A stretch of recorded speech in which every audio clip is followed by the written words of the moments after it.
प्यारे बच्चों नमस्कार। आशा करता हूँ कि आप सभी लोग बहुत अच्छे होंगे, स्वस्थ होंगे, मस्त होंगे, जबरदस्त होंगे। बच्चों आप सभी लोगों का बहुत बहुत स्वागत है बच्चों। चलिए, तो ज्योग्राफी में हर रोज आपको एक नया चैप्टर देखने को मिलता है, ठीक है ना। और आप आनंद उठाते हैं उस चैप्टर का। ना केवल बच्चे, वो आपके कॉम्पिटेटिव पॉइंट ऑफ व्यू को क्लियर कर रहा है, आपके एग्जाम में आने वाले प्रश्नों को ना केवल मजबूत कर रहा है, बल्कि आपको एक सामान्य जानकारी भी दे रहा है कि आखिर सब कुछ है क्या, है ना। तो पढ़ा ऐसे ही जाता है कि पता भी ना चले कि हम पढ़ रहे हैं, कि उस विषय में हम आनंद ले रहे हैं या मनोरंजन कर रहे हैं। तो बिल्कुल आपको ऐसे ही आनंद और मनोरंजन के साथ आपका एक एक टॉपिक क्लियर कराया जा रहा है, ठीक है। आप लोगों को बहुत अच्छा लग रहा है ज्योग्राफी, मन को भा रहा है, ठीक है। अच्छा, ऐसा नहीं होगा कि आपको कुछ भी याद करना पड़ रहा होगा, ठीक है बच्चे। ऐसा नहीं होगा कि आपको कुछ भी कोई भी चीज रटनी पड़ रही होगी। ये तो मैं दावे के साथ बोल सकता हूँ कि ऐसा नहीं, कि मतलब सब कुछ मजेदार, कि सर जो भी क्लास में पढ़ाया वो क्लास के क्लास में क्लियर हो रहा होगा आपको। बोलो, मानते हो कि नहीं इस बात को मेरे प्यारे बच्चे आप लोग?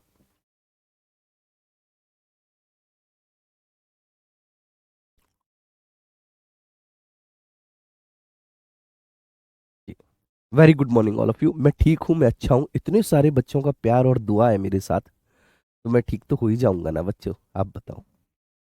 चलिए आइए स्टार्ट करते हैं। आज का जो हमारा टॉपिक है, ठीक है, वो क्या है सर? वो है ज्वालामुखी, ठीक है। तो आज हम डिस्कस करेंगे किसके बारे में? आज हम डिस्कस करेंगे ज्वालामुखी के बारे में। ज्वालामुखी बेटा, इसको कहते हैं हम वॉल्केनो। क्या बोलते हैं सर इसको? इसको हम लोग बोलते हैं वॉल्केनो, ज्वालामुखी। एक्चुअली ज्वालामुखी क्या होता है बेटा? ज्वालामुखी क्या होता है? ज्वालामुखी एक ऐसी प्रक्रिया है, ज्वालामुखी एक ऐसी प्रोसेस है, एक ऐसी प्रक्रिया है जिसके अंतर्गत बेटा मैग्मा क्षेत्र का लावा, जो मैग्मा क्षेत्र जो मेंटल क्षेत्र का मैग्मा है, मेंटल क्षेत्र का मैग्मा धरातल पर लावा के रूप में प्रकट हो जाए, ठीक है जी। तो मेंटल क्षेत्र का मैग्मा जब धरातल पर लावा के रूप में प्रकट होता है, तो इस समस्त प्रक्रिया को हम लोग ज्वालामुखी प्रक्रिया कहते हैं। इसको हम वोल्केनो कहते हैं। इसको हम क्या कहते हैं? वोल्केनो कहते हैं। तो बस इतनी सी बात है, ठीक है। अब यहां पर आइए, ठीक है, हम बहुत अच्छे से इस पॉइंट को जो है ना लिख लेते हैं, ठीक है। लेकिन लिखने से पहले हम इसको समझ लेते हैं, जैसा कि हम हर रोज करते हैं, कि सर पहले समझना जरूरी है।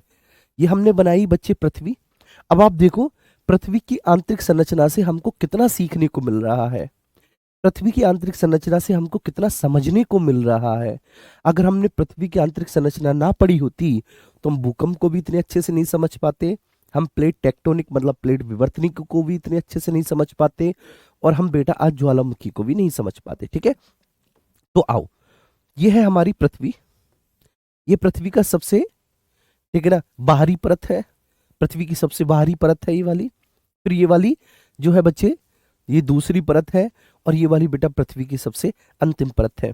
आप सब लोग ये तो जानते हो कि पृथ्वी की सबसे बाह्य परत कौन सी है बेटा? पृथ्वी की सबसे बाह्य परत कौन सी है? तो आप कहेंगे कि सर पृथ्वी की जो सबसे बाहरी परत है, सबसे बाह्य परत है, वो है सर हमारी क्रस्ट। क्रस्ट, इसको तो आप जानते हो। क्रस्ट पृथ्वी की सबसे बाह्य परत भूपर्पटी है ना। ये तो सर हम लोग जानते हैं कि पृथ्वी की सबसे बाह्य परत कौन सी है सर? पृथ्वी की सबसे बाह्यतम परत भूपर्पटी है, ठीक है, भूपर्पटी। इस भूपर्पटी से एक बार मैं रिकॉल करवा रहा हूं, इस भूपर्पटी से 2900 किलोमीटर की गहराई तक, 2900 किलोमीटर की गहराई तक जो परत हमको देखने को मिलेगी, वह कौन सी परत देखने को मिलेगी बेटा? तो हिंदी में हम इसको प्रवर बोल देते हैं, और अंग्रेजी में हम इसको मेंटल बोलते हैं। क्या बोलते हैं? मेंटल। और मेंटल के बाद ये जो कोर है ना, हमको ये जो अगली परत है, तीसरी परत, ये वाली कौन सी है? ये तीसरी परत बेसिकली कोर है। तो ये परत कौन सी है सर? ये परत कोर है, ठीक है, ये परत कोर है। उम्मीद करता हूं ये बात समझ में आ गई होगी। अब ये जो है ये बाह्य कोर है, और ये वाली जो है बच्चे, ये आंतरिक कोर है, ठीक है। ये आंतरिक कोर है, ये बाह्य कोर है। एक बार मैं आपको रिकॉल करा देता हूं सारी चीजें, है ना। मेरे साथ आओ बच्चे, और मेरे साथ जुड़ के एक बार सारी चीजों को आप लोग रिकॉल कर लो, सारी चीजों को रिकॉल कर लो। पृथ्वी की सबसे बाह्य परत कौन सी है? क्रस्ट।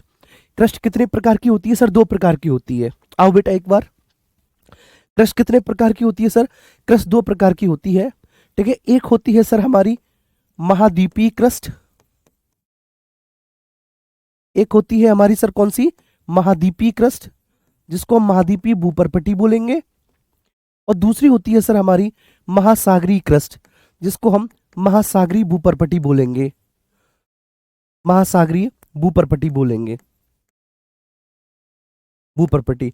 2 प्रकार की होती है सर हमारी क्रस्ट, एक कौन सी? महाद्वीपीय, दूसरी कौन सी? महासागरीय। अच्छा सर, क्रस्ट कितने पदार्थों से मिलकर बनी है बेटा? क्रस्ट, ठीक है, किन 2 प्रमुख पदार्थों से मिलकर बनी है क्रस्ट? तो आप बोलेंगे सर ये जो क्रस्ट है ना, क्रस्ट आपका सिलिका और एल्यूमिनियम 2 प्रमुख पदार्थों से अथवा तत्वों से मिलकर बनी है, इसलिए हम इसको सियाल परत भी बोलते हैं। क्या बोलते हैं हम इसको? सियाल परत भी बोलते हैं। इससे 2900 किलोमीटर की गहराई तक मेंटल मिलेगी। मेंटल जो है, मेंटल में बेटा सिलिका और मैग्नीशियम की प्रधानता है, इसलिए हम इसको सीमा परत भी बोलते हैं। बाबू क्या बोलते हैं? बोलो। हम इसको सीमा परत भी बोलते हैं, है ना जी। ये आपकी कौन सी स्टेट में मिलेगी मेंटल? तो आप लिखेंगे सर मेंटल हमको लिक्विड स्टेट में देखने को मिलती है। किसमें? लिक्विड स्टेट में।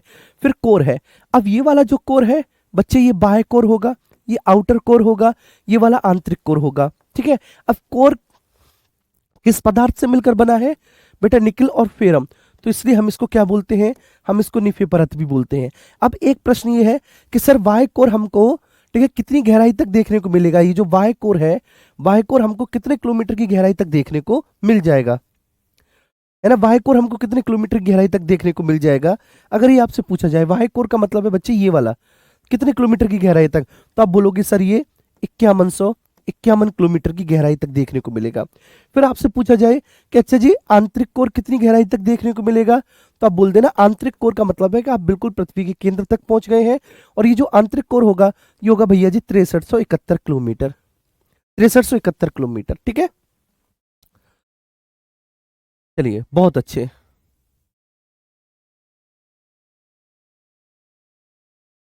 ठीक है, अब यहां पर देखते हैं।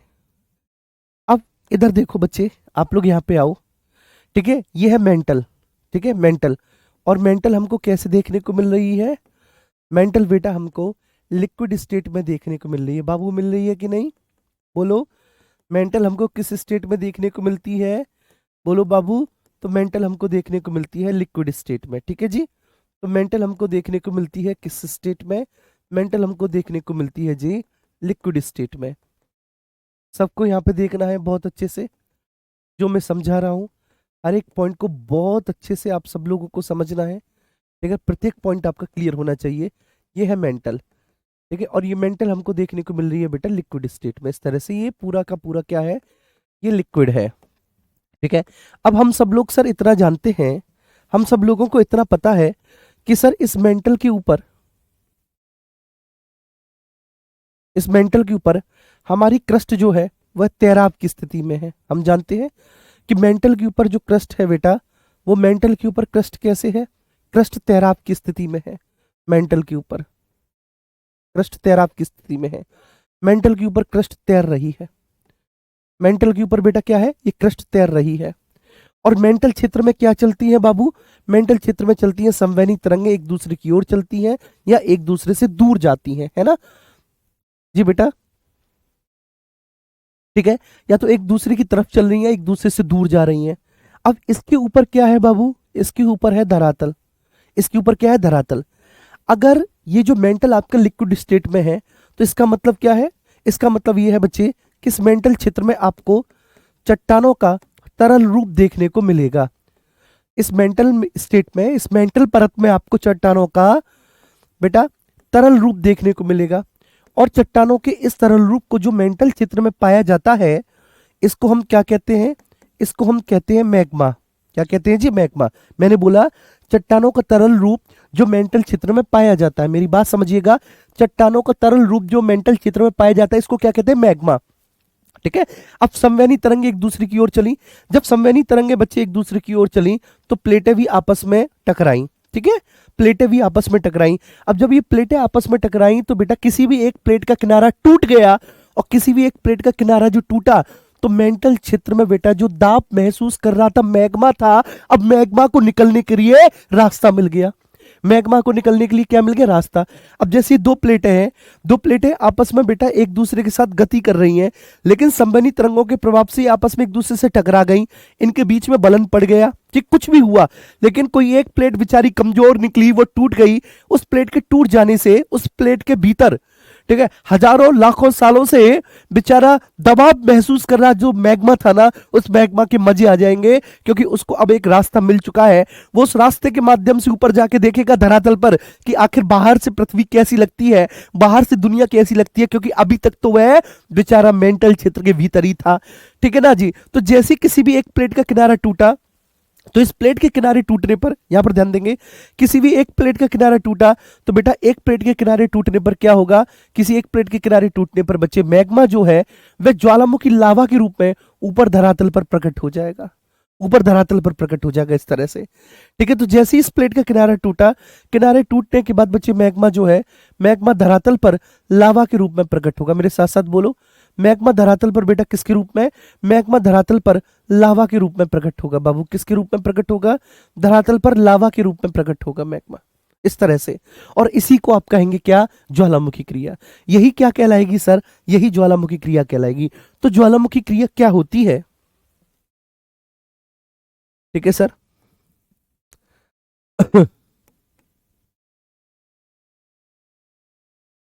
ज्वालामुखी क्या होती है?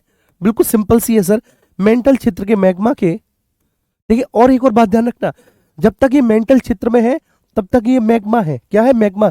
जैसे ही धरातल पर आएगा बच्चे, ये क्या हो जाएगा? ये हो जाएगा लावा। ठीक है। तो ज्वालामुखी क्या है? मेंटल क्षेत्र के मैग्मा के, क्षेत्र के मैग्मा के, मैग्मा के धरातल पर,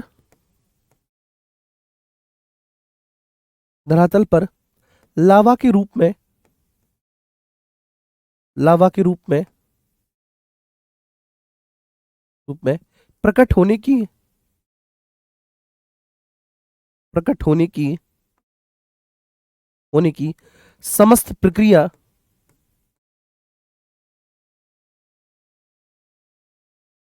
प्रक्रिया ज्वालामुखी कहलाती है, ज्वालामुखी कहलाती है।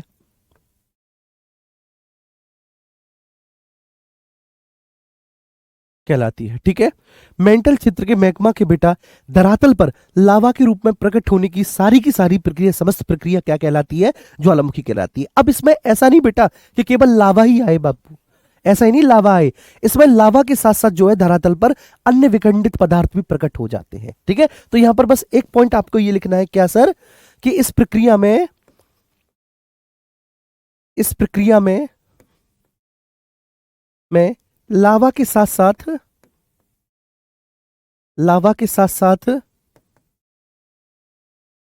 साथ साथ अन्य विखंडित पदार्थ भी प्रकट होते हैं, अन्य विखंडित पदार्थ भी प्रकट हो जाते हैं, पदार्थ भी धरातल पर प्रकट हो जाते हैं, धरातल पर प्रकट हो जाते हैं, प्रकट हो जाते हैं।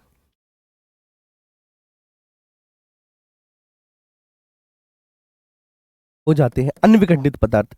अभी अन्य विखंडित पदार्थ में बेटा बहुत प्रकार की गैसें होती हैं, ठीक है ना, धूल होती है, राख होती है, ठीक है ना, जलवाष्प होती है। अन्य विखंडित पदार्थों में बहुत सारी चीजें आती हैं। तो इस प्रक्रिया में लावा के साथ साथ अन्य विखंडित पदार्थ भी धरातल पर बाबू क्या हो जाते हैं? प्रकट हो जाते हैं। अभी जो अन्य विखंडित पदार्थ धरातल पर प्रकट होते हैं, इसमें बेटा आपके, ठीक है ना, इसमें आपकी राख होती है, ठीक है ना, इसमें आपकी राख होती है, ठीक है ना, इसमें आपकी जलवाष्प होती है, जलवाष्प होती है, इसमें आपकी विभिन्न प्रकार की गैसें होती हैं, विभिन्न प्रकार की गैसें होती हैं, गैसें होती हैं, ठीक है। इसमें आपके धूल के कण भी होते हैं, धूल के कण भी होते हैं, और भी बहुत सारे विखंडित पदार्थ बेटा। तो ध्यान रखना, अगर कभी, ठीक है, मेंटल क्षेत्र से मैग्मा ऊपर धरातल पर लावा के रूप में प्रकट ना हो रहा हो, कभी भी अगर ऐसा हो बेटा, चलो, कभी भी ऐसा हो बच्चे कि मेंटल क्षेत्र का जो मैग्मा है ऊपर धरातल पर लावा के रूप में ना प्रकट हो रहा हो, लेकिन अन्य विखंडित पदार्थ आ रहे हो, अन्य विखंडित पदार्थ आ रहे हो, जैसे जलवाष्प आ रही हो, ठीक है, जैसे बेटा राख आ रही हो, विभिन्न प्रकार की गैसें आ रही हो, तब भी आप बोलेंगे कि ज्वालामुखी क्रिया तो हो ही रही है। बेशक लावा ना निकल रहा सही, लेकिन विभिन्न प्रकार की गैसें तो निकल ही रही हैं। क्लियर है? एक बार सब लोग थम्स अप करेंगे, समझ में आया तो।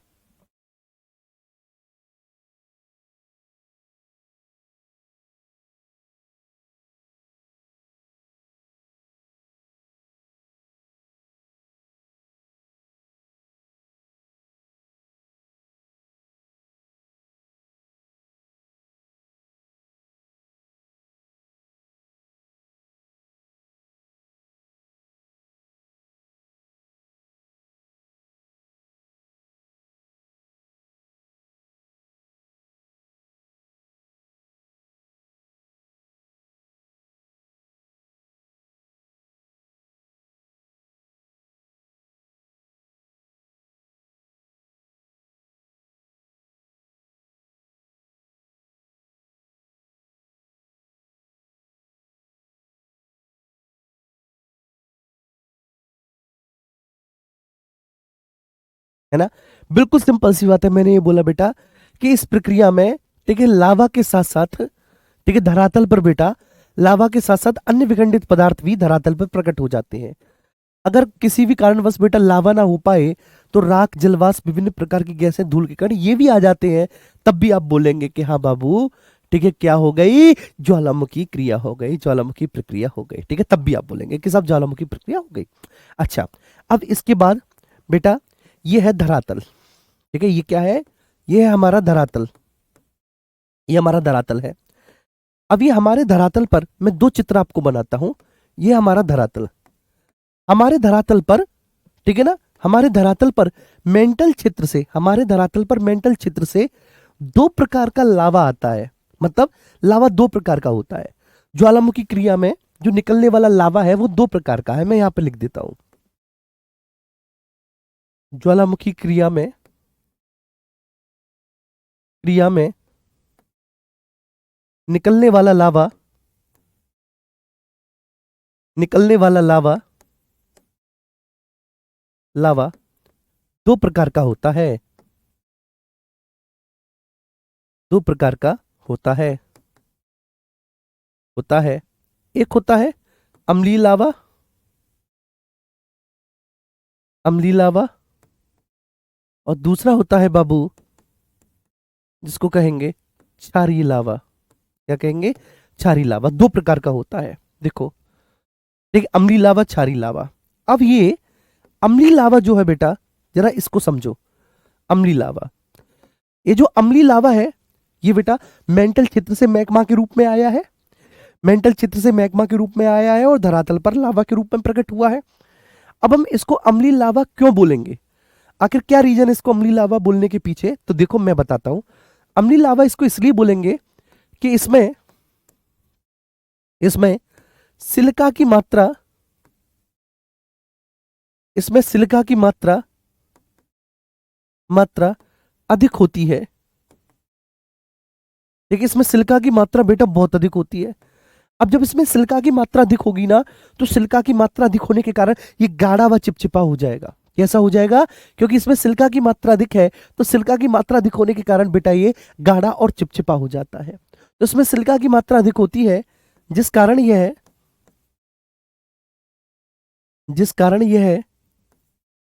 है गाढ़ा, गाढ़ा व चिपचिपा हो जाता है,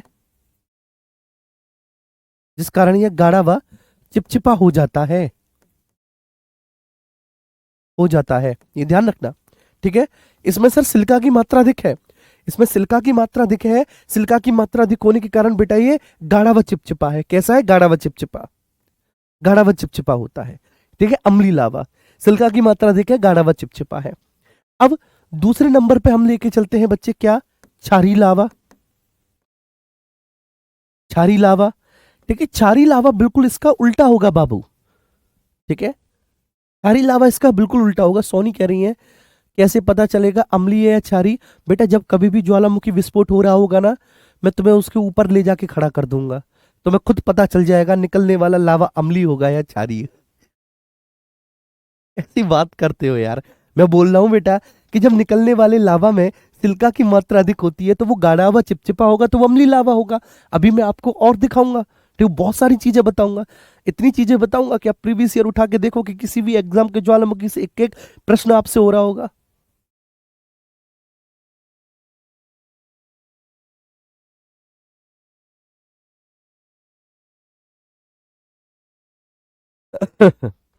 ज्योग्राफी की वर्कशीट नहीं मिलती बेटा, ठीक है। मैथ की, रीजनिंग की मिलेगी, लेकिन ज्योग्राफी की नहीं मिलेगी।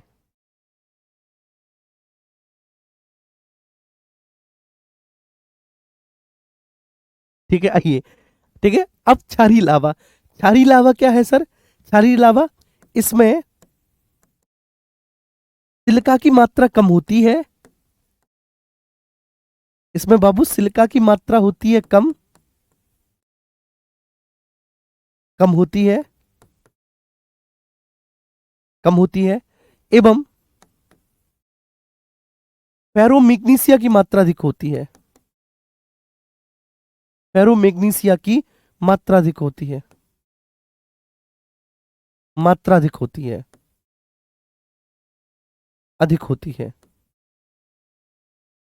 सिलिका की मात्रा कम होती है बेटा इसमें, और इसमें फेरोमैग्नीसिया की मात्रा अधिक होती है। ठीक है, तो जिस कारण बेटा अपेक्षाकृत यह तरल होता है, जिस कारण अपेक्षाकृत यह कैसा होता है? तरल होता है।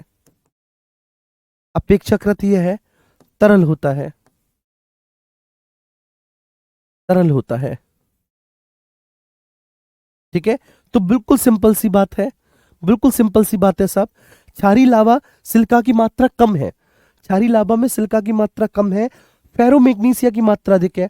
अब चूंकि इसमें फेरोमैग्नीसिया की मात्रा अधिक है, तो जिस कारण अपेक्षाकृत है लिक्विड होता है बेटा, तरल होता है। ठीक है। अब देखो, ठीक है, यह है बच्चे आपका, ठीक है, मेंटल चित्र। ठीक है, ये मेंटल चित्र है।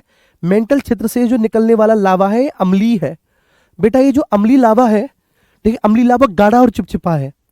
जब ये अम्लीय लावा गाढ़ा और चिपचिपा बेटा, जब ये मेंटल चित्र से आएगा, ठीक है ना, जब ये मेंटल चित्र से आएगा बच्चे, तो मेंटल चित्र से आ रहा है ये गाढ़ा है, ठीक है, और बहुत ज्यादा चिपचिपा है। तो गाढ़ा चिपचिपा है, ठीक है, मेंटल चित्र से आ रहा है।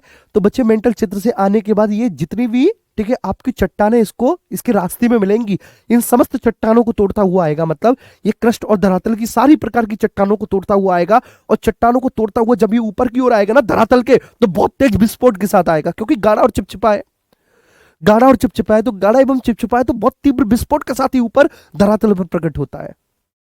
ठीक है, एक एग्जाम्पल के तौर पर मैं आपको बता रहा हूं कि आप क्या लीजिए बेटा, दो पाइप लीजिए, दो पाइप, दो पाइप में एक में पानी लीजिए और दूसरे में आप बच्चे, ठीक है, कोई भी गाढ़ा द्रव, कोई भी गाढ़ा द्रव, ठीक है, जैसे कि आपका गाढ़ा द्रव का मतलब है जैसे कि आपका ग्रीस हो गया, जैसे कि आपका तारकोल हो गया, आपका मोम हो गया, ये गाढ़े द्रव है बेसिकली।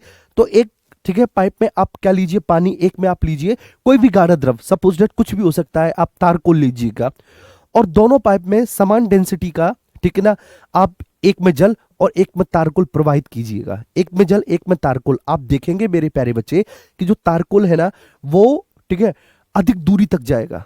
अधिक दूरी तक जाने का मतलब क्या है कि बेसिकली जब तारकोल निकल रहा होगा ना, वह तीव्र विस्फोट के साथ निकल रहा होगा, वह तीव्रता के साथ निकल रहा होगा, क्योंकि उसकी परतों के बीच में, ठीक है ना, होने वाली आपेक्षिक गति का विरोध करने वाला जो श्यानवल है ना, श्यानवल, ठीक है, वहां पे बेटा जो श्यानवल का मान है वो अधिक है। ठीक है, और तरल में, ठीक है, जो आपका पानी है, पानी की परतों के बीच में अपेक्षित गति का जो विरोध करने वाला बल है श्यानबल बेटा, ठीक है, उसका मान यहां पर कम है, तो यहां पर श्यानता कम होगी, यहां पर श्यानता अधिक होगी। एक छोटा सा एग्जांपल लेकर मैं आपको समझाता हूं, ठीक है ना। पहले यहां पर आप फोकस करेंगे, ठीक है, मैं आपको बहुत अच्छे समझाऊंगा। तो यहां पर निकल रहा है बेटा अम्लीय लावा। अभी जो अम्लीय लावा मेंटल चित्र से आ रहा है लगातार बेटा धरातल की चट्टानों को तोड़ते हुए, तो जब ये धरातल के ऊपर प्रकट होगा बहुत तीव्र विस्फोट के साथ होगा। ठीक है, जब ये धरातल के ऊपर प्रकट होगा तो एकदम से बहुत तीव्र विस्फोट के साथ प्रकट होगा। और जैसे ही बच्चे ये, ठीक है, तीव्र विस्फोट के साथ प्रकट हुआ तो ये गाढ़ा और चिपचिपा है। तो गाढ़ा और चिपचिपा होने के कारण बेटा इसका लंबवत विस्तार अधिक होगा, इसका लंबवत विस्तार अधिक होगा बेटा, ऐसे करके इसका लंबवत विस्तार क्या होगा? इसका लंबवत विस्तार बाबू बहुत अधिक होगा। इसका लंबवत विस्तार अधिक होगा, अधिक होगा इस तरह से। अब जब इसका लंबवत विस्तार अधिक होगा और क्षैतिज विस्तार कम होगा, तो ध्यान रखना ये अम्लीय लावा है, ये अम्लीय लावा है बाबू, ठीक है। इसका वर्टिकल एक्सपेंशन ज्यादा होगा, वर्टिकल एक्सपेंशन, इसका लंबवत विस्तार अधिक होगा, इसका लंबवत विस्तार अधिक होगा और इसका क्षैतिज विस्तार कम होगा, इसका क्षैतिज विस्तार कम होगा, कम होगा, ठीक है जी, ये बात ध्यान रखनी है। तो साहब इसका लंबवत विस्तार अधिक है, इसका लंबवत विस्तार अधिक है और क्षैतिज विस्तार कम है। तो जब इसका लंबवत विस्तार अधिक, क्षैतिज विस्तार कम है, तो ऑब्वियस सी बात है बेटा, ये कौंस के रूप में, ये शंकु के रूप में जम जाएगा, है ना। तो इस तरह की आकृति का निर्माण होगा, ठीक है। जैसे कि बच्चे ज्वालामुखी पर्वत, तो जो ज्वालामुखी पर्वत बनते हैं ना, वो ऐसे ही बनते हैं, ठीक है, कैनोपी शेप में बनते हैं, शंकु की आकृति में बनते हैं, क्योंकि इनका लंबवत विस्तार अधिक होता है और क्षैतिज विस्तार कम होता है। अब इधर आएंगे बच्चे, यहां पर निकलने वाला जो लावा है बेटा, यहां से निकलने वाला लावा जो धरातल पाया है वो क्षारीय है, ठीक है। यहां पर जो निकलने वाला लावा है वो क्षारीय है। तो बेटा लावा ऐसे निकला, अब वो क्षारीय लावा है, अब वो क्षारीय जो लावा है बच्चे, तो उसका क्षैतिज विस्तार अधिक होगा क्योंकि क्षारीय है। अब क्षारीय है मेरे प्यारे बच्चे, तो बहुत अधिक क्षेत्र में फैल जाएगा, बहुत अधिक क्षेत्र में फैल जाएगा और बेटा लंबवत जम नहीं पाएगा, बहुत अधिक क्षेत्र में फैल जाएगा, लंबवत जम नहीं पाएगा। अब मैं यहां पर आपको एग्जांपल देता हूं, तो बस मैं लिख देता हूं, यहां पर ये जो निकलने वाला लावा है ये कैसा है भैया? ये क्षारीय लावा है। और अगर ये क्षारीय लावा है मेरे प्यारे बच्चे, मेरे प्यारे मुन्ना, तो आप क्या बोलेंगे कि साहब इसका लंबवत विस्तार होगा कम, इसका लंबवत विस्तार होगा कम, ठीक है जी, लंबवत विस्तार कम और इसका क्षैतिज विस्तार होगा अधिक, इसका क्षैतिज विस्तार होगा अधिक, लंबवत विस्तार होगा कम और इसका क्षैतिज विस्तार कैसा होगा? क्षैतिज विस्तार अधिक। तो कुल मिलाकर बेटा, ठीक है, यहां पर जिस आकृति का निर्माण होगा उस आकृति को पता है हम क्या कहेंगे? उस आकृति को, ये जो आकृति जैसे यहां पर बनी, ये तो ज्वालामुखी शंकु हो गया, यहां पर ये जो आकृति बनी इसको हम ढाल कहेंगे। क्या कहेंगे बच्चे? इस ज्वालामुखी आकृति को हम ढाल कहेंगे, ठीक है, सील्ड इसको बोलेंगे हम अंग्रेजी में। क्या बोलेंगे बेटा? इसको हम सील्ड अंग्रेजी में बोलेंगे। इसको अंग्रेजी में क्या बोलेंगे? कौन बोलेंगे? अब जैसे दो पाइप है, ठीक है, अब देखो दो पाइप है पानी के, ठीक है ना, एक में पानी जा रहा है और एक में मोम जा रहा है, ऐसे दो पाइप है, पानी वाले पाइप मोटे मोटे जो आपके घरों में होते हैं, एक में से पानी निकालो, एक में से मोम निकालो और दोनों को बेटा काट दो, आप दोनों को काट दो, बीच में से एक छेद बना दो, तो आप देखेंगे बेटा पानी वाले में से पानी निकलेगा तो वो बेटा परत दर परत दर परत दर जमेगा थोड़ी, नहीं वो तो फैल जाएगा पूरा। अरे पानी बेटा चूंकि अधिक द्रव है, पानी अधिक तरल है, बात समझ में आ रही है? पानी अधिक लिक्विड है, पानी अधिक तरल है, ठीक है, उसकी परतों के बीच में बेटा उसकी आपेक्षिक गति का विरोध करने वाला जो श्यान बल है वो बहुत कम है, न्यून है, ठीक है, बिल्कुल श्यान बल है ही नहीं बच्चे, ठीक है, गाढ़ा ही नहीं है, पूरा का पूरा तरल है। तो अगर आपने पानी के पाइप को बेटा बीच में से काटा, पूरा पानी निकल के ऐसे फैल जाएगा, मतलब उसका क्षैतिज विस्तार बहुत अधिक होगा, उसका क्षैतिज विस्तार। वहीं आपने बच्चे दूसरे वाले पाइप को जिसमें मोम था उसको काटा, तो आप क्या देखेंगे? आप देखें मोम परत दर परत दर परत दर परत दर परत दर परत दर, जैसे जैसे निकलता जाएगा वैसे वैसे जमता जाएगा, जैसे जैसे निकलता जाएगा वैसे वैसे जमता जाएगा, तो उसका लंबवत विस्तार ज्यादा होगा और क्षैतिज विस्तार कम होगा। तो वहां पे क्या बनेंगे? कॉन्स की जैसी आकृति बनेगी। क्लियर है? थम्स अप करो बेटा।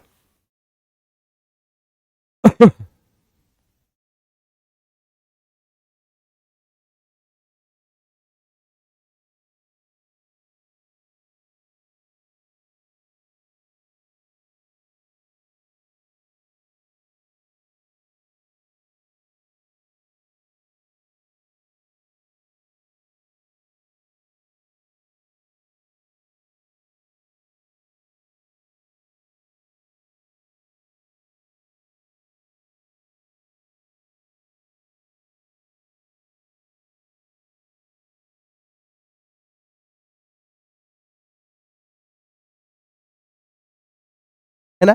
देखो बिल्कुल सिंपल सा कॉन्सेप्ट है बेटा, बिल्कुल सिंपल सा कॉन्सेप्ट है। जिनके पास मनोह मस्तिष्क है, ठीक है, जिन्होंने बचपन में थोड़ा बहुत घी खाया है, उनके बहुत अच्छे से समझ में आ जाएगा, ठीक है, बहुत अच्छे से समझ में आने वाला कॉन्सेप्ट है, बिल्कुल सिंपल सा कॉन्सेप्ट है बेटा। अगर अम्लीय लावा निकल रहा है तो अम्लीय लावा गाढ़ा व चिपचिपा होता है।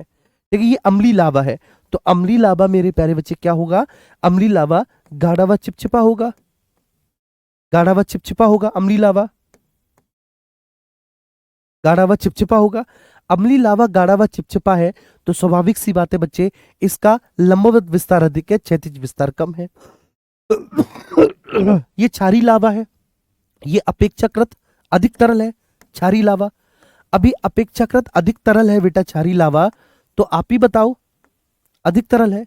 अगर ये अपेक्षाकृत अधिक तरल है क्षारीय लावा, तो आप ही बताओ बच्चे, इसका क्षैतिज विस्तार अधिक होगा, लंबवत विस्तार कम होगा। तो यहां पर जो बनने वाली आकृति है वो ढाल या सील्ड है, मतलब एक तरह से, ठीक है, यहाँ पे लावा पठार का निर्माण होगा और यहाँ पर लावा पर्वतों का निर्माण होगा, कौन का, शंकुओं का निर्माण होगा यहाँ पर जो होगा।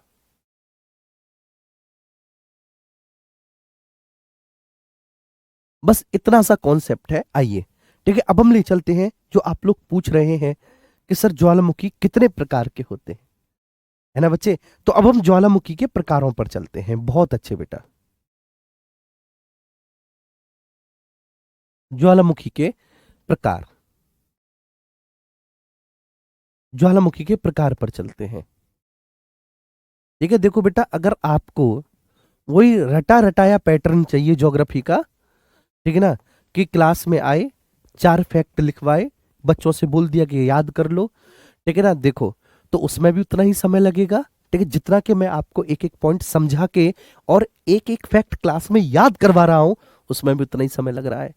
लेकिन यहां मजा इस बात का है कि कॉन्सेप्ट बेटा आपका भी बिल्डअप हो रहा है, ठीक है, आप अपनी छोटे बहन भाइयों को पढ़ा के, ठीक है, इस कॉन्सेप्ट को उनका भी मजबूत करवा सकते हैं, प्लस फैक्ट तो आपको 2 मिनट में ही याद हो जाएंगे सारे, ठीक है, सारे फैक्ट आपको बहुत अच्छे से। अब ज्वालामुखी के प्रकार, तो बेटा ज्वालामुखी, ठीक है ना, विभिन्न आधारों पर, ठीक है, ज्वालामुखी के प्रकार, जब हम ज्वालामुखी का वर्गीकरण करते हैं, the classification of the volcano, तो उसके बहुत सारे आधार होते हैं। जब हम ज्वालामुखी का वर्गीकरण करते हैं ना बाबू, तो जब हम ज्वालामुखी का वर्गीकरण करेंगे, उसके बहुत सारे आधार होंगे वर्गीकरण के, ठीक है। तो ज्वालामुखी के जब हम वर्गीकरण करेंगे, तो ज्वालामुखी का वर्गीकरण करने पर हमें मिलेगा कि ज्वालामुखी के बहुत प्रकार के आधार हैं उनका वर्गीकरण करने का। जैसे सबसे पहले हम बात करेंगे ज्वालामुखी का वर्गीकरण सक्रियता के आधार पर, सक्रियता के आधार पर या अवधि के आधार पर, कुछ भी आप कर लो, सक्रियता के आधार पर या फिर अवधि के आधार पर। और ये बेसिकली आपने सुने भी होंगे बच्चे, ये आपने सुने भी होंगे। ये 3 प्रकार के होते हैं सर, कौन कौन से, सक्रिय ज्वालामुखी, एक्टिव वोल्केनो, सक्रिय ज्वालामुखी, एक्टिव वोल्केनो, नंबर फर्स्ट, ठीक है। दूसरा आपका शांत या सुसुप्त ज्वालामुखी,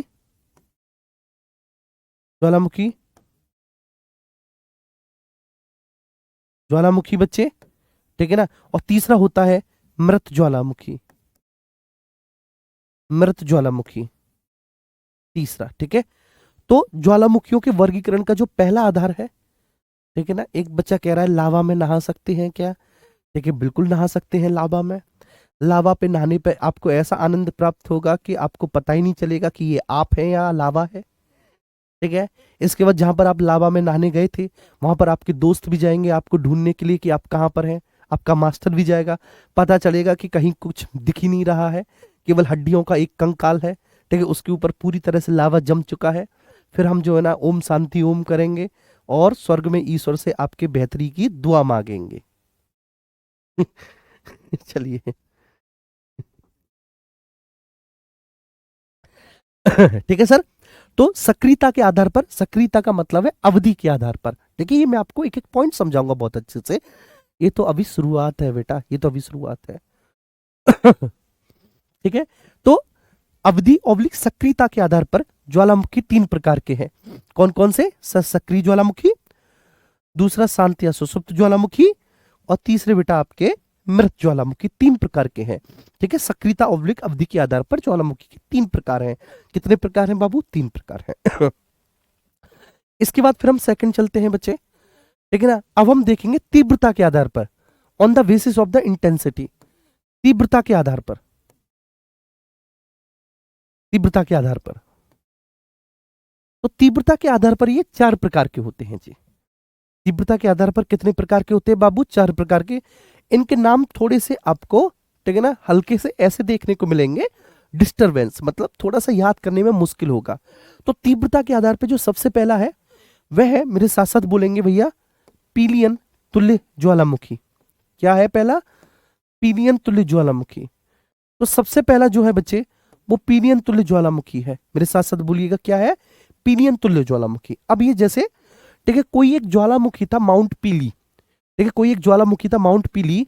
माउंट पीली में जब इरप्शन हुआ, मतलब उद्गार हुआ, तो वह उद्गार बहुत ज्यादा विस्फोटक था, बहुत ज्यादा विस्फोटक था उसका उद्गार। तो हमने, ठीक है, उसके जैसे, ठीक है, उद्गार पाने वाले समस्त ज्वालामुखियों को पीलियन तुल्य ज्वालामुखी कहना शुरू कर दिया। जैसे अब कोई भी टीचर मेरी जैसी शकल का हो, मेरे जैसा समझाए और वह रोजगार विद्यांकित में आए, तो आप क्या कहेंगे? बिल्कुल दिग्विजय के जैसा है। बोलेंगे कि नहीं आप? बिल्कुल दिग्विजय के जैसा है, ऐसा कहेंगे कि नहीं आप लोग? बिल्कुल सेम वही बात है, ठीक है। पीलियन तुल्य ज्वालामुखी का मतलब है बेटा कि एक ज्वालामुखी है माउंट पीली। माउंट पीली में जब इरप्शन हुआ था, जब उद्गार हुआ था, तो इतना ज्यादा विस्फोटक था, इतना ज्यादा विस्फोटक था बेटा कि बहुत भयंकर एक्सप्लोसिव हुआ, विस्फोट हुआ। और बहुत ज्यादा विस्फोट के साथ जो ज्वालामुखी मैग्मा था वह धरातल पर लावा के रूप में प्रकट हुआ। वो बहुत ज्यादा अम्लीय था। देखो ध्यान रखना, लावा जितना ज्यादा अम्लीय होगा उतना ज्यादा विस्फोट होगा। बेटा मानते हो कि नहीं? ठीक है, बोलो बेटा मानते हो कि नहीं? लावा जितना ज्यादा अम्लीय होगा उतना ज्यादा विस्फोटक होगा। इसलिए मैं बोलता हूं कि जितनी आग आपके सीने में धड़क रही होगी ना, ठीक है, उतना बेहतर के साथ आपका सिलेक्शन होगा। ठीक है, अब शांत पड़े हो? हाँ हाँ ठीक है, आ गई वैकेंसी, हाँ ठीक है पढ़ लेंगे, हाँ ठीक है प्रैक्टिस सेट लगा लेंगे, तो क्या होगा? कुछ होगा? कुछ नहीं होगा बे। ठीक है ना, एक आग होनी चाहिए कि नहीं मैं लेकर रहूंगा चाहे कुछ भी हो जाए। ठीक है, वर्दी ये मेरी है, ठीक है, मुझे नहीं पता बाकी के, ठीक है, 59,999 कौन है, मैं नहीं जानता कि 59,999 कौन है, लेकिन जो एक है, ठीक है, वो मैं हूं, मुझे इतना पता है। अगर सब बच्चे ऐसा मान लेंगे ना, तो फिर सिलेक्शन कहीं जा थोड़ी नहीं रहा आपका। ये बात हमेशा ध्यान रखना, ठीक है। पूरी मेहनत के साथ और पूरी जिद के साथ पढ़ना बच्चे, पूरी मेहनत, पूरी जिद, और पूरे बच्चे जो है ना पिनियन तुल्य ज्वालामुखी। ठीक है, उसके बाद दूसरा जो आया वो विषुवियन तुल्य, विषुवियन तुल्य ऑब्लिक वल्केनो तुल्य ज्वालामुखी, वल्केनो तुल्य ज्वालामुखी, ज्वालामुखी तुल्य ज्वालामुखी। ठीक है, जो तीसरा आया बेटा वो आया स्ट्रोम्बोली तुल्य ज्वालामुखी, तुल्य ज्वालामुखी,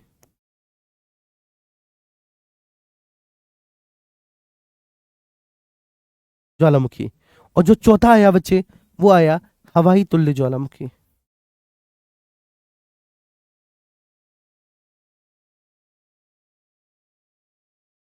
हवाई तुल्य ज्वालामुखी। ठीक है, तो बेटा तीव्रता के आधार पर 4 प्रकार के हुए, और जो 4 प्रकार के वो पीलियन तुल्य ज्वालामुखी, विषुवियन तुल्य वल्केनो तुल्य ज्वालामुखी, स्ट्रोम्बोली तुल्य ज्वालामुखी, और चौथा बच्चे कौन सा?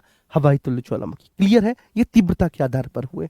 इसके बाद नेक्स्ट आगे चलते हैं बच्चे, ठीक है, आगे चलते हैं। अब निर्मित आकृति के आधार पे, जैसे ज्वालामुखी मैग्मा निकलता है और धरातल पर जब वह लावा के रूप में आता है तो कैसी आकृति बनी, तो कैसी आकृति बनी बेटा? तो तीसरा है निर्मित आकृति के आधार पर, निर्मित आकृति के आधार पर बाबू, के आधार पर। ठीक है, तो सबसे पहला है सिंडर कौन, सिंडर कौन, सिंडर कौन। ठीक है, दूसरा है बच्चे मिश्रित शंकु, मिश्रित शंकु मिक्स्ड कौन, और तीसरा है लावा शंकु, लावा कौन। अभी लावा कौन दो प्रकार का है बाबू, एक है अम्लीय लावा कौन और दूसरा है क्षारीय लावा कौन। ये दो प्रकार का है, देखो। ठीक है, अब मैं आपको एक एक पॉइंट पहले समझा देता हूं, फिर बस बच्चे आपको इनके एग्जाम्पल याद करने होंगे, और एग्जाम्पल भी मैं कल आपको क्लास में याद करवा दूंगा, कल करवाऊंगा, आज नहीं।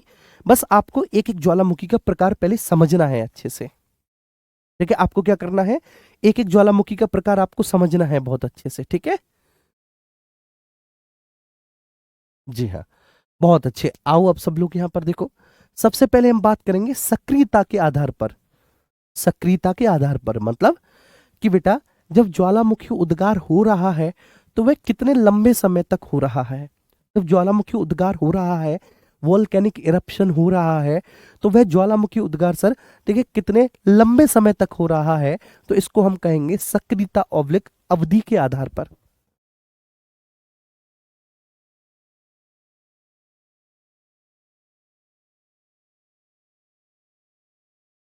चलिए ठीक है बच्चे, सक्रिय ज्वालामुखी कौन से होते हैं? सक्रिय ज्वालामुखी का मतलब होता है बेटा कि ऐसे ज्वालामुखी जिनसे निरंतर इरप्शन होता रहता है, ऐसे ज्वालामुखी जिनसे निरंतर उद्गार होता रहता है, उनको हम सक्रिय ज्वालामुखी कहते हैं। ठीक है, बोलो क्लियर है बेटा? ठीक है, एक्टिव वुल्केनोस। एक्टिव वुल्केनोस कौन से हैं? सक्रिय ज्वालामुखी कौन से हैं? तो मेरे प्यारे बच्चे सक्रिय ज्वालामुखी वो है जिनसे निरंतर उद्गार होता ही रहता है। अब ये आवश्यक नहीं बेटा कि हमेशा लावा ही निकले, ये आवश्यक नहीं मेरे प्यारे बच्चे, तुम्हारी कसम, ये आवश्यक नहीं कि हमेशा लावा ही निकले। क्योंकि बेटा कितना लावा निकलेगा, कितना लावा निकलेगा भाई, एक हद होती है ना उस क्षेत्र विशेष में जहां से लावा निकल रहा है, शुरुआत में निकला होगा, अब लावा नहीं निकलता, अब वहां से या तो बेटा राख के कण निकलते हैं, या फिर या वहां से जलवाष्प निकलती है, या फिर वहां पर विभिन्न प्रकार की गैसें निकलती हैं, या फिर वहां से बेटा मटर के आकार के दाने लैपली निकलते हैं, या उनसे बड़े दाने ज्वालामुखी बम निकलते हैं। कुछ ऐसा निकल रहा है, ये जरूरी नहीं, तुम्हारी सर की कसम, कि वहां से बच्चे वो निकले ही निकले। मिला के लिया, ठीक है? तो ये आवश्यक नहीं बेटा कि वहां से ठीक है लावा ही निकले निकले, नहीं, ये कोई जरूरी नहीं, ठीक है, वहां से लावा ही निकले बच्चे। ठीक है, हो सकता है कि लावा के साथ साथ ठीक है कुछ अन्य विखंडित पदार्थ भी निकल रहे हैं, हो सकता है कि लावा ना निकल रहा हो क्योंकि लावा उस स्थान से लावा उस स्थान से निकलना ही बंद हो गया हो सकता है कि लावा ना निकल रहा हो, लेकिन अन्य विखंडित पदार्थ जैसे कि ठीक गैसेस निकल रही हो, जलवाष्प निकल रही हो, ठीक है, राख के कण निकल रहे हो, अरे धूल निकल रही हो, अरे ये निकल रहा हो, बुन निकल रहा हो, सक्रिय ज्वालामुखी कहेंगे उसको। क्या कहेंगे? सक्रिय ज्वालामुखी। दूसरा, शांत या सुसुप्त ज्वालामुखी। शांत या सुसुप्त ज्वालामुखी, अब जैसे ठीक है शांत या सुसुप्त, सुसुप्त का मतलब होता है सोता हुआ, ठीक है बाबू ध्यान रखना। सुसुप्त का मतलब क्या होता है? सुसुप्त का मतलब होता है सोता हुआ। अब मेरी बात को बहुत अच्छे से आप लोग गौर करना। जैसे ठीक है आप अपने छोटे भाई के कमरे में गए और आपने देखा कि ऐसी सर्दी में आपका छोटा भाई कंबल ताने आराम से सोया हुआ था, ठीक है, तो आप क्या कहेंगे अभी? ठीक है कि भाई बाहर जाके कि मम्मी अभी वो सो रहा है, ठीक है कोई बात नहीं बाद में काम कर देगा। आप क्या बोलेंगे? मम्मी अभी वो सो रहा है, क्योंकि आपको पता है कि कल तक वो काम कर रहा था, अभी वो सो रहा है, और उठने के बाद फिर से वो काम करने लग जाएगा। ठीक है, तो इसलिए आपने क्या बोला? उसको सोता हुआ बोला कि आपका भाई सो रहा है। कहने का आशय ये है कि अगर हम किसी को शांत या सुसुप्त, सुसुप्त का मतलब है सोता हुआ, तो अगर हम किसी को शांत या सुसुप्त ज्वालामुखी कहते हैं तो इसका आशय ये है कि अभी वो ज्वालामुखी जो है वो शांत है, मतलब अभी उससे एट अ टाइम उद्गार नहीं हो रहा, एट अ टाइम उससे इरप्शन नहीं हो रहा। इस समय ना तो उससे कोई गैस निकल रही, ना इस समय उससे कोई लावा निकल रहा, ना इस समय उससे कोई राख निकल रही, ना इस समय उससे कोई धूल के कण निकल रहे, इस समय उससे कुछ नहीं निकल रहा, अभी शांत है। लेकिन पहले उद्गार हुआ था, इसी से हुआ था, ठीक है ना बेटा? पहले इसी ने ठीक है लावा निकाला था या गैस निकाली थी, इसी ने निकाली थी, अभी शांत है, लेकिन भविष्य में उद्गार होने की पूरी संभावना है, भविष्य में भी इससे उद्गार हो सकता है, ठीक है पक्का। तो उसको हम क्या कहेंगे? शांत या सुसुप्त ज्वालामुखी। तीसरा है मृत ज्वालामुखी। मृत ज्वालामुखी बच्चे क्या है? मृत ज्वालामुखी का मतलब क्या है? तो मृत ज्वालामुखी का मतलब ये होता है कि भैया जी कल तक इसमें उद्गार हुआ था, कल तक इसमें उद्गार हुआ था, आज नहीं हो रहा, और भविष्य में भी उद्गार होने की कोई संभावना नहीं है। भविष्य में भी उद्गार होने की कोई संभावना नहीं है बच्चे, तो इसको हम क्या बोलेंगे? मृत ज्वालामुखी। इसको हम क्या बोलेंगे? मृत ज्वालामुखी।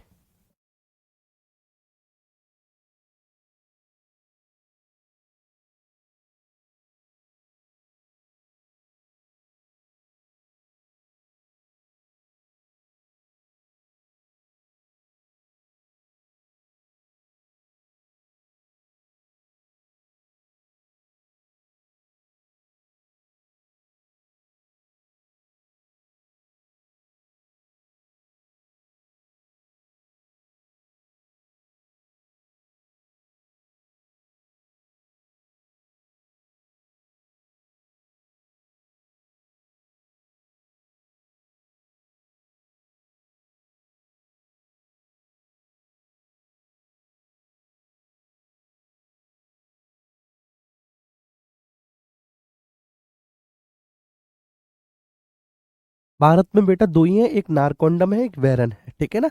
और वो भी बेसिकली, ठीक है, अंडमान निकोबार, ठीक है, की टेरिटरी में आते हैं। अंडमान निकोबार चूंकि भारत का पार्ट है। चलिए,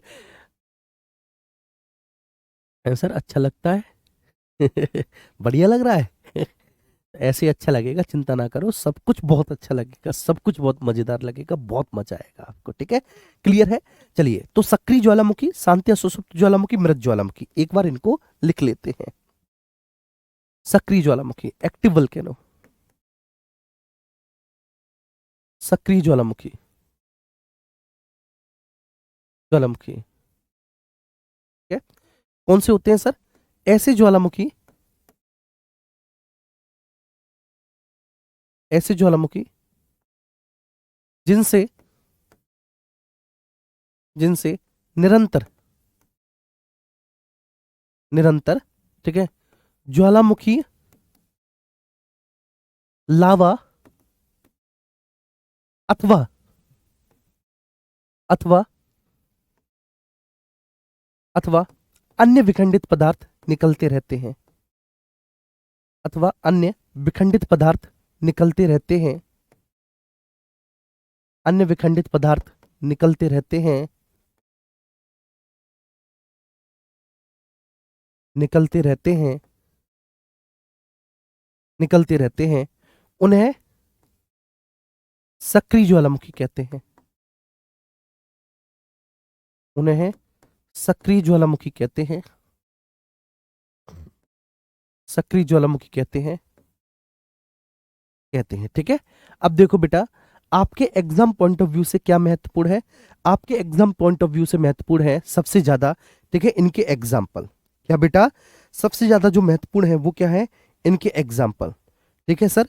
तो जब भी इनके एग्जाम्पल आपसे पूछे, ठीक है, तो आप इनके एग्जाम्पल को लिखेंगे और एक एक एग्जाम्पल को बच्चे आप क्या करेंगे? याद करेंगे। जैसे सबसे पहला है स्ट्रोम्बोली ज्वालामुखी, स्ट्रोम्बोली ज्वालामुखी, ठीक है। मैं ज्वालामुखी का नाम लिखूंगा स्ट्रोम्बोली। अभी आपसे पूछा जाएगा कि स्ट्रोम्बोली ज्वालामुखी कहां पर है, तो आप लिखेंगे बेटा स्ट्रोम्बोली ज्वालामुखी, ठीक है, सिसिली द्वीप में है। सिसिली द्वीप कहां पर? इटली।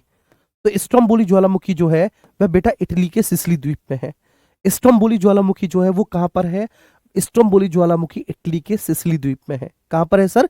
इटली के सिसिली द्वीप में है। ये बात समझ में आ गई? चलिए, तो सबसे पहले सर स्ट्रोम्बोली, स्ट्रोम्बोली ज्वालामुखी कहां पर है सर? इटली के सिसिली द्वीप में है। दूसरा, माउंट एटना, माउंट एटना कहां पर है बच्चे? ये भी, ठीक है ना, सिसिली के,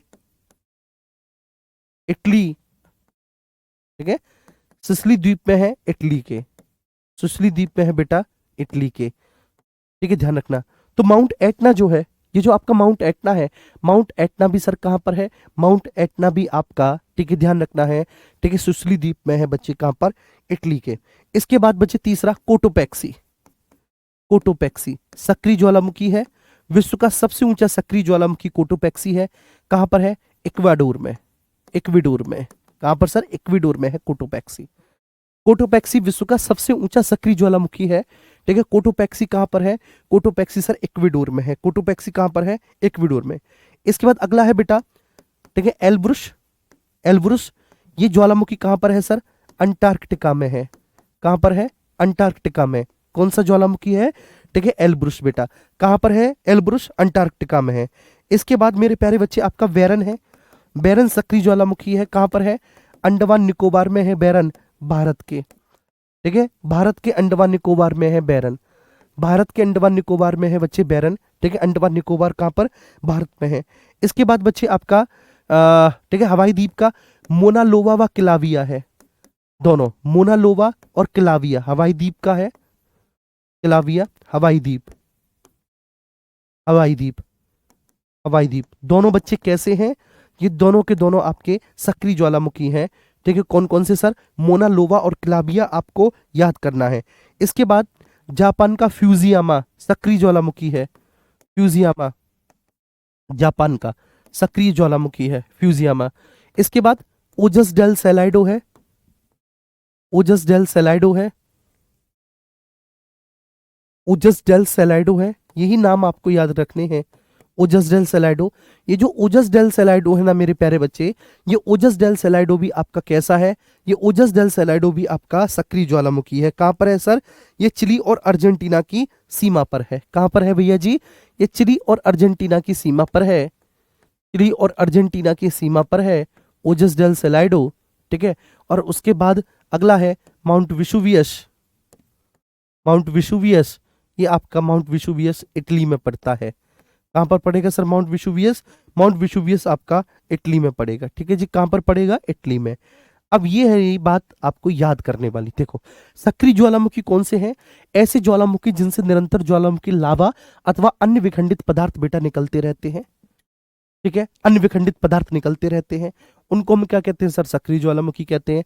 अब सक्रिय ज्वालामुखी, ठीक है, ये आपको मैंने कुछ, ठीक है, 9-10 सक्रिय ज्वालामुखी याद करवाए जो आपके एग्जाम में लगातार आते रहते हैं, ठीक है। देखिए, स्ट्रोम्बोली, ठीक है, ज्वालामुखी स्ट्रोम्बोली। मैं आपको स्ट्रोम्बोली ज्वालामुखी पढ़ाऊंगा भी, स्ट्रोम्बोली ज्वालामुखी को मैं आपको पढ़ाऊंगा। स्ट्रोम्बोली ज्वालामुखी बिल्कुल सही कह रहे हैं। इसको बेटा हम क्या कहते हैं? ठीक है, इसको हम भूमध्य सागर का प्रकाश स्तंभ कहते हैं। स्ट्रोम्बोली को क्या कहते हैं? भूमध्य सागर का प्रकाश स्तंभ, क्योंकि ये सक्रिय ज्वालामुखी है। अब ये सक्रिय ज्वालामुखी है तो बेटा इससे निरंतर उद्गार होता रहता है, इससे कुछ ना कुछ निरंतर निकलता रहता है। अगर लावा भी ना निकले तो बेटा इससे गैसेस निकल रही है, इससे आग निकल रही है, ठीक है, इससे और राख वगैरह निकल रही है। तो ये कैसा है? एक सक्रिय ज्वालामुखी है। तो जब ये सक्रिय ज्वालामुखी है तो इससे निरंतर उद्गार होता रहता है। और ये कहां पर है? ठीक है, इटली के सिसिली द्वीप में है, भूमध्य सागर में, मेडिटेरियन सी में है, ये भूमध्य सागर में है। तो प्राचीन समय में जो व्यापारी थे, जब तक नेविगेशन नहीं विकसित हुआ था, जब तक बेटा ये मानचित्र और ये कंपास वगैरह जब तक बेटा इनका आविष्कार नहीं हुआ था, तो प्राचीन समय के जो व्यापारी थे वो बच्चे इसी स्ट्रोम्बोली ज्वालामुखी को देखकर, ठीक है, रात के समय अपनी दिशा का निर्धारण करते थे। जैसे स्ट्रोम्बोली ज्वालामुखी इधर है, तो अगर उन्हें स्ट्रोम्बोली ज्वालामुखी के, ठीक है ना, दिख रहा है और उनको यूगोस्लाविया, चेक वगैरह जाना है तो वे पूरब में जाएंगे। और अगर उनको, ठीक है, स्ट्रोम्बोली दिख रहा है और अगर उन्हें फ्रांस या फिर ग्रेट ब्रिटेन जाना है तो वे स्ट्रोम्बोली के पश्चिम में जाएंगे। मतलब इसको भूमध्य सागर का प्रकाश स्तंभ कहते हैं। प्राचीन समय में जो बेटा वायुयान, मतलब जो, ठीक है ना, जलयान थे, जलयान चलाने वाले लोग जो थे वो इसी को देखकर अपनी दिशा का निर्धारण करते थे बच्चे। इसके बाद दूसरा है माउंट एटना। माउंट एटना भी सिसिली द्वीप में है, इटली के। ये भी एक सक्रिय ज्वालामुखी है, माउंट एटना, ठीक है। तो माउंट एटना भी सिसिली द्वीप में है, इटली के। माउंट एटना भी सिसिली द्वीप में है, इटली के। माउंट एटना भी सिसिली द्वीप में है, इटली के। कोटोपैक्सी इक्वेडोर में है, कोटोपैक्सी इक्वेडोर में है, कोटोपैक्सी। एल्ब्रुस अंटार्कटिका में है, माउंट एल्ब्रुस अंटार्कटिका में है। एक वेरन अंडमान एवं निकोबार भारत में है। मोनालोआ क्लाविया ये हवाई द्वीप में है, मोनालोआ क्लाविया। फ्यूजियामा बेटा कहां पर है? जापान में है, फ्यूजियामा, ठीक है, फ्यूजियामा कहां पर है? जापान में है। ओजस डेल सेलाडो बेटा कहां पर है? ओजस डेल सेलाडो चिली और अर्जेंटीना की सीमा पर है। और माउंट विसुवियस कहां पर है? माउंट विसुवियस इटली में है। चलिए, थैंक यू बच्चों, लव यू ऑल।